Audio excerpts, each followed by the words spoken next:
رج 28 هم تموم شد. بست انتهای رج رو به گندمی ابتدای رج میزنم. مجدد میام روی پایه دوم یه بست دیگه میزنم و یک زنجیر. روی پایه دوم یک پایه بلند برجسته از رو میبافم. روی پایه سوم افزایشی 2 تا بلند برجسته از رو بافته میشه. 3 تا زنجیره میزنم و ببینید دور ذرتی رو میگیرم، یک پایه بلند برجسته از رو میبافم. مجدد 3 تا زنجیره میزنم و به این فضای زنجیره کار ندارم، میرسم به این 3 تا پایه. پایه اول که داخلی افزایشی 2 تا پایه بلند برجسته از رو روش میبافم. پایه وسط یک پایه بلند برجسته از رو و 2 تا زنجیر. خب ببینید میرسیم به این پایه هامون. رو اولی ما 3 تا پایه داشتیم، درسته؟ رو پایه اولیش 4 تا پایه بلند برجسته از رو میبافم.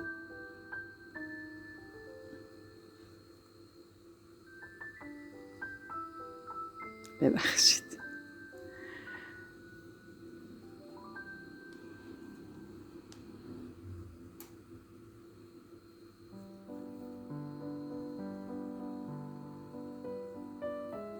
چهار تا پایه بافتم و از پایه اول ذرتی می سازم. یک زنجیره می زنم. روی پایه دوم یک پایه بلند برجسته از رو می بافم و روی پایه سوم 2 تا پایه بلند برجسته از رو می بافم. 2 تا زنجیره می زنم. به این پایه وسطی می رسم، دورش یک پایه بلند برجسته از رو، 2 زنجیره و مجدد دورش یک پایه بلند برجسته از رو می زنم و 2 تا زنجیره. می رسیم به این 3 تا پایه بعدی از همین گروه وسط. رو اولی ببینید این قرینه اینجاست، این 2 تا بافته شد، اولی هم پس 2 تا بافته میشه.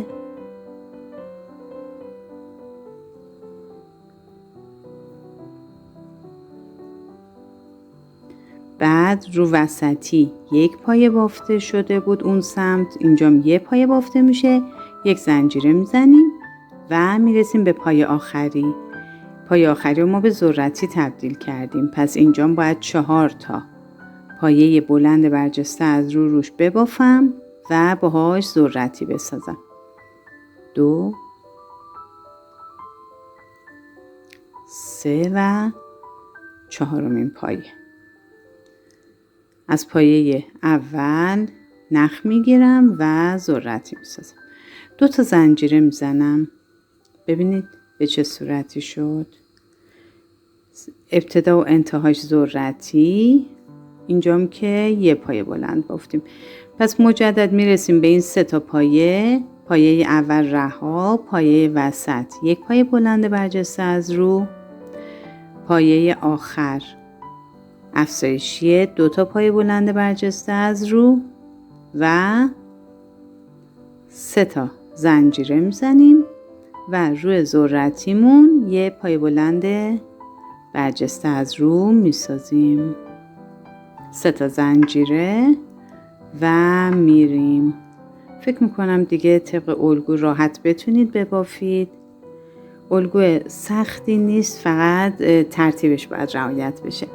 پس به این صورت روی اولی روی این 3 تا پایه وسطی، منظورم اینجاست، روی اولی 4 تا پایه بلند برجسته از رو میزنم، ذرتی میسازم. رو دومی یه دونه، روی سومی 2 تا داخلی افزایشی، 2 تا زنجیره میزنم. روی این تک پایه یه پایه بلند برجسته از رو میزنم، 2 زنجیره، مجدد روش یه پایه بلند برجسته از رو میزنم، دوباره 2 زنجیره، میرسیم به این 3 پایه که قرینه این 3 پایه است. رو اولی 2 تا پایه بلند برجسته از رو، روی دومی 1 پایه بلند برجسته از رو و روی آخری 4 تا پایه بلند برجسته از رو و ذرتی. این وسط اون زنجیره ها رو اگه نگفتم که دیگه رعایت کنید. و به همین ترتیب پس این رج رو هم ببافید. ماندالامون داره با هر رج جدید زیباتر میشه. ببافید تا انتهای رج. خب دوستای عزیزم رسیدیم به رج سی، ولی قبلش میخواستم این رو نشونتون بدم. ببینید من همین ماندالا رو با مرسریزه بافتم. خیلی ظریف و قشنگ میشه. البته کامل نشده هنوز بافتم. ما الان توی اجازه بدین پیدا کنم. ما الان این حدودای کار هستیم. ببینید این قسمت رو کامل کردیم. من یه ذره بیارم پایین تر. ببینید ما این قسمت بافت رو کامل کردیم. آخرین ذرتیمون هم بافتیم و رسیدیم به این ذرتیای کوچکتر. ما الان تو این مرحله هستیم. خیلی بافت قشنگی داره، پرکاره، ولی خب واقعا ماندالای زیبایی به دست میارید در نهایت. خب رسیدیم به انتهای رج 29. بست انتهای رج رو به گندمی ابتدای رج میزنم. با یه بسته دیگه میام روی پایه دوم و یک زنجیره میزنم. طبق معمول روی پایه دوم 1 پایه بلند برجسته از رو میبافم. روی پایه سوم که داخلی تره 2 تا پایه بلند برجسته از رو، 1 زنجیره. ما میخوایم اینجا رو ببندیم. بعد از 1 زنجیره زدیم 1 پایه کوتاه روی این پایه بلند، 1 پایه کوتاه برجسته از رو میبافم. 1 زنجیره میزنم و مجدد میرسم به این 3 تا پایه. روی پایه اول که داخلی تره 2 تا پایه بلند برجسته از رو،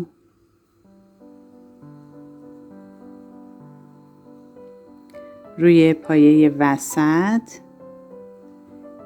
1 پایه بلند برجسته از رو میبافم. 2 تا زنجیره میزنم. میرسیم به این پایه هامون که ذرتی بافته بودیم ابتدا و انتهاش. روی فضای زنجیره‌ای و روی ذرتی چیزی نمی بافیم.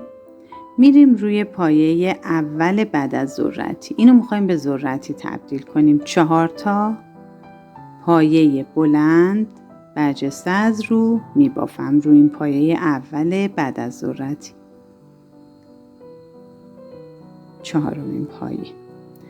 بعد از ابتدای گندمیش نخ میگیرم، قلاب وارد میکنم، نخ میگیرم، ذرتیم آماده میشه. 1 زنجیره میزنم. روی پایه بعدیش 1 پایه بلند برجسته از رو میبافم. روی پایه بعدیش هم که داخلی ترین پایه است، چون افزایشیه 2 تا پایه بلند برجسته از رو میبافم. ببینید این الگو تا چندین ردیف به همین شکل ادامه پیدا میکنه. 2 تا زنجیره میزنم. میرسم به این پایه وی شکلم. روی پایه اولم 3 تا پایه بلند برجسته از رو،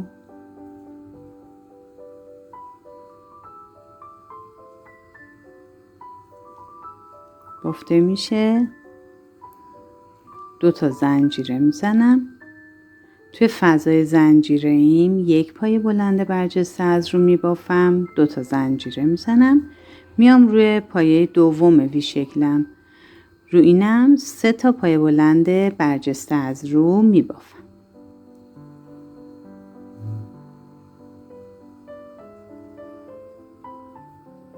2 تا زنجیره میزنم. پس ببینید به این شکل شد. بازم میرسم به این پایه های کنار ذرتی. رو پایه اول چون افزایشیه 2 تا پایه بلند برجسته از رو بافته میشه. روی پایه بعدیش 1 پایه بلند برجسته از رو میبافیم و روی پایه کنار ذرتی 4 تا پایه بلند برجسته از رو میبافیم و باهاش یه ذرتی میسازیم. 3 و 4.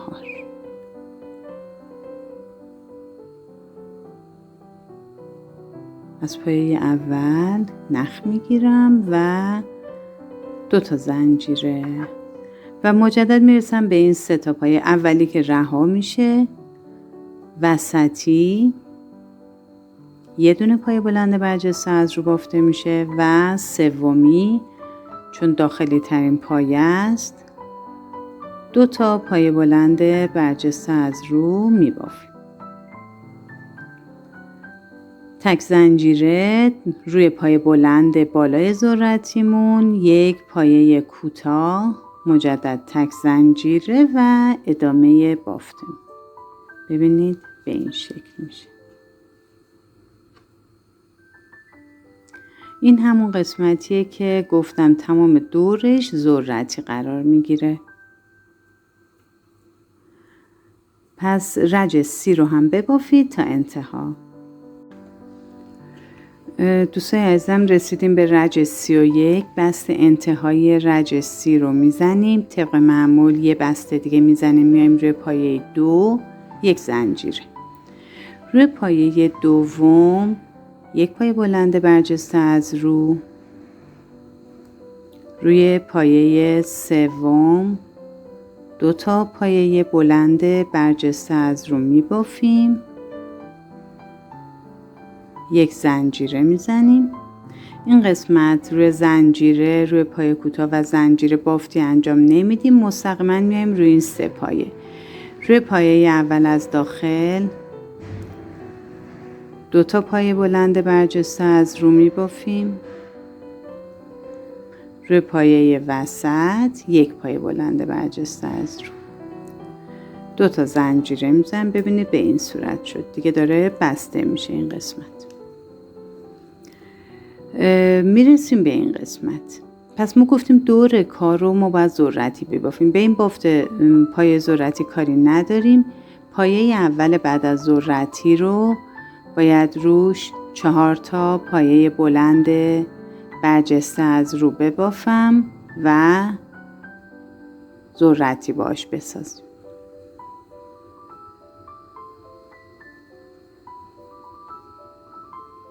از گندمی اول میگیریم و تبدیلش میکنیم به ذرتی. یک زنجیره میزنم. رو پایه بعد از ذرتی یک پایه بلند، رو پایه بعدش 2 تا پایه بلند برجسته از رو میبافم. 2 تا زنجیره میزنیم. میرسیم به این قسمت وسط روی این 3 پایه. رو پایه اول 2 تا پایه بلند برجسته از رو میبافم. رو پایه وسط یک پایه بلند برجسته از رو و روی پایه سوم یا آخری 2 تا پایه بلند برجسته از رو میبافیم. 2 تا زنجیره. روی این پایه تک پایه وسط هم 3 تا پایه بلند برجسته از رو میبافیم.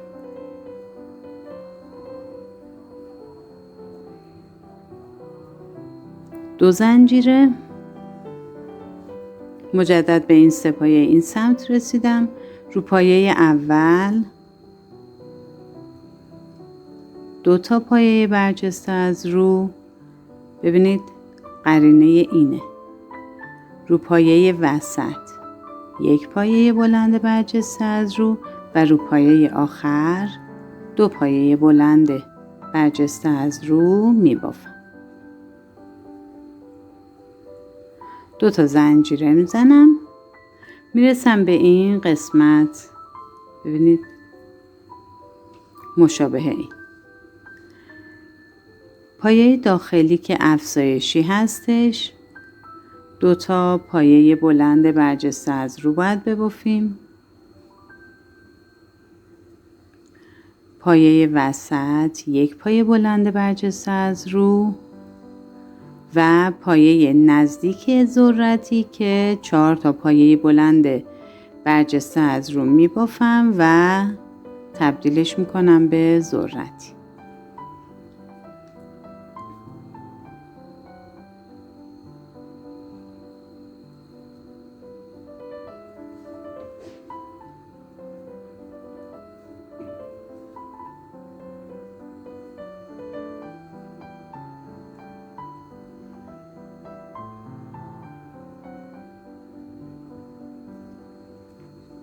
دو تا زنجیره میزنم و مجدد میرسیم به این قسمت که این الگو تکرار میشه. پس ببینید عزیزان، این گلبرگمون، حالا نمیدونم چه اسمی روش بذارم چون ما تو رجع قبل به این میگفتیم گلبرگ. حالا در هر حال این شکلمون ببینید خیلی زیباتر میشه. اینجام که سر این فرممون داره بسته میشه. پس رج 31 رو با همین الگویی که خدمتتون عرض کردم ادامه بدید تا انتها. رج 31 تموم شد. بست انتهای رج رو روی گندمی ابتدای رج میزنم. پایه اول نباید بافته بشه، پس پایه بست میام روی پایه دوم یک زنجیره میزنم. روی پایه دوم یک پایه بلند برجسته از رو میبافم. روی پایه سوم یک پایه بلند برجسته از رو و یک پایه بلند نیمه. میرم روی این 3 تا پایه دیگه. روی پایه اولم یه پایه بلند نیمه میبافم و اینا رو با هم یکی میکنم و نخ رو ببینید این پایه نیمه رو که بافتم میکشم جلو. روی همین پایه مجدداً یه پایه بلند برجسته از رو میبافم، یعنی به این شکل میشه. و روی پایه وسطی یه پایه بلند برجسته از رو میبافم. ببینید بافتمون به این شکل میشه. 2 تا زنجیره میزنم. میرسیم به این قسمتی که ذرتی ها دور قرار داره. پایه به ذرتی که کاری نداریم، بافتی روش انجام نمیدیم. پایه اول بعد از ذرتی 4 تا پایه بلند برجسته از رو روش میبافم.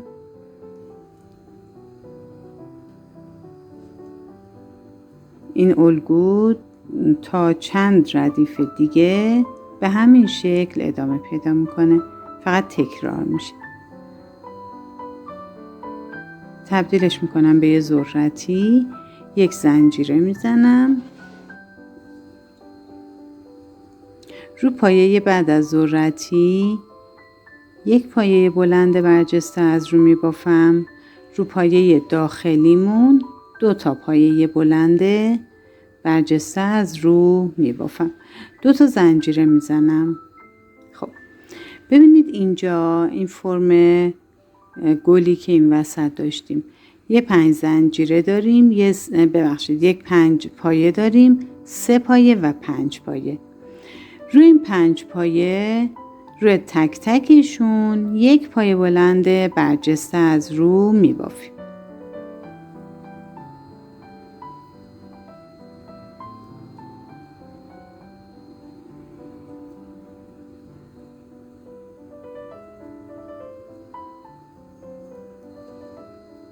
دو زنجیره میزنم. روی این 3 پایه، روی پایه اولش 2 تا پایه بلند برجسته از رو بافته میشه. روی پایه وسطی یک پایه بلند برجسته از رو و روی پایه آخری 2 تا پایه بلند برجسته از رو. جمع میکنیم 5 پایه و 2 تا زنجیره میزنم. میرم روی 5 پایه بعدی، رو هر کدومش یه دونه پایه بلند برجسته از رو میبافیم.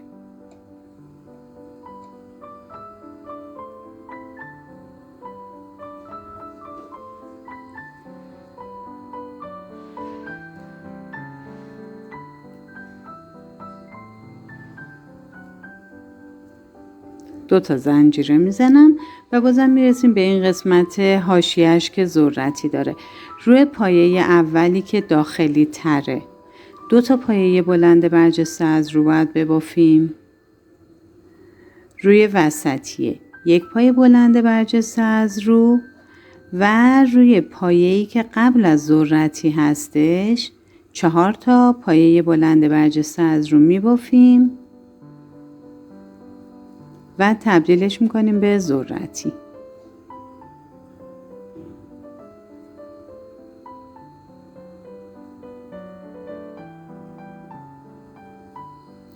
دوستان عزیزم، من از مانداله هایی که میبافم تو هر فیلمی یه سری اطلاعات توی دیسکریپشن میذارم، لطفاً مطالعه بکنید، ممکنه مفید باشه براتون. خب میرسیم به این پایه‌های حاشیه‌ای این قسمت. روی اولی که هیچی، رو وسطی 1 پایه بلند برجسته از رو داخلی 1 پایه بلند برجسته از رو و مجدد رو داخلی 1 پایه بلند برجسته از رو نیمه میبافم. میرم تو این قسمت روی اولی 1 پایه بلند برجسته از رو نیمه میبافم. این 3 تا نخ رو یکی میکنم، این بافت رو میکشم جلو، ببینید به این شکل میکشم جلو. رو همین پایه مجدد 1 پایه بلند برجسته از رو میبافم و روی وسطی هم 1 پایه بلند برجسته از رو، 2 تا زنجیره و ادامه کار این قسمت. ببینید این قسمت کارمون داره شکل میگیره، به این صورت شده. تا انتهای رج ببافید، امیدوارم که مشکل نداشته باشید. خب عزیزان، به انتهای رج 32 رسیدیم. بست انتهای رج رو به پای بلند اول رج میزنم.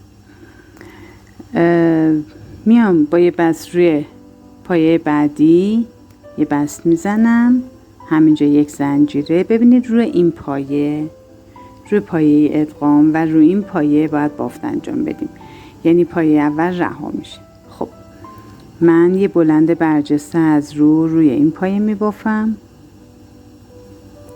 یه بلند برجسته از رو دور ادغام میزنم و یه بلند برجسته از رو دور پایه بعدی میبافم.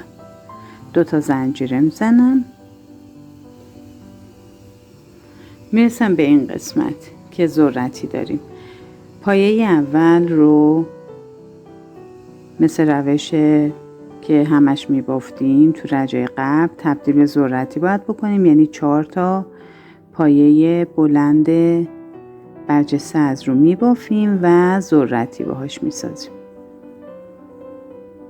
از گندمی اول نخ رو میگیرم، یه زنجیره میزنم، ذرتی. پایه وسط که یه پایه بلند برجسته از رو بافته میشه. پایه بعدی افزایشی پایه داخلی 2 تا پایه بلند برجسته از رو، 2 تا زنجیره میزنم. به این 5 تا پایه میرسم، روی هر کدوم یه دونه پایه بلند برجسته از رو میبافم.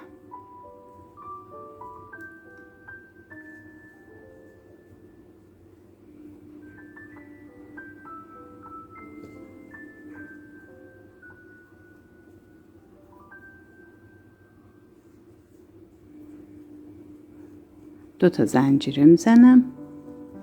به این پایه وسط میرسم، روی اولی 2 تا پایه بلند برجسته از رو بافته میشه، روی آخریش هم همینطور. 3 تا پایه وسط هر کدوم یه دونه بلند برجسته از رو میبافیم.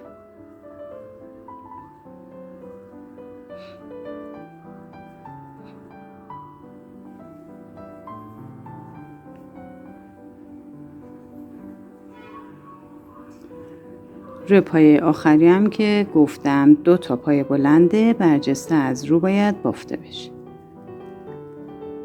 2 تا زنجیره میزنم. روی این 5 تا پایه بازم مثل به قرینه این سمت روی هر کدوم یک پایه بلند برجسته از رو بافته میشه. این سومین پایه است. 4 و 5. 2 تا زنجیره میزنم. پایه داخلی افزایشی 2 تا پایه بلند برجسته از رو باید ببافیم روش. پایه وسط یک پایه بلند برجسته از رو و پایه آخر یعنی نزدیک ذرتی که پایه ذرتی باید ببافیم و 4 تا پایه برجسته از رو میبافیم و باهاش ذرتی درست میکنیم.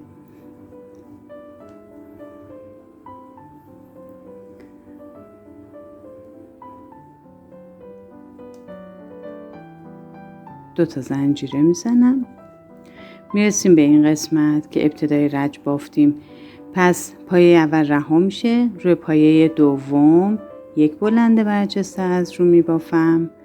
روی پایه ادغام یک بلند برجسته از رو میبافیم و روی این پایه یک بلند برجسته از رو و پایه آخرم که رها میشه 2 تا زنجیره و این گلبرگ رو هم به همین شکل ادامه میدیم. نگاه کنید بافتمون به این شکل شد.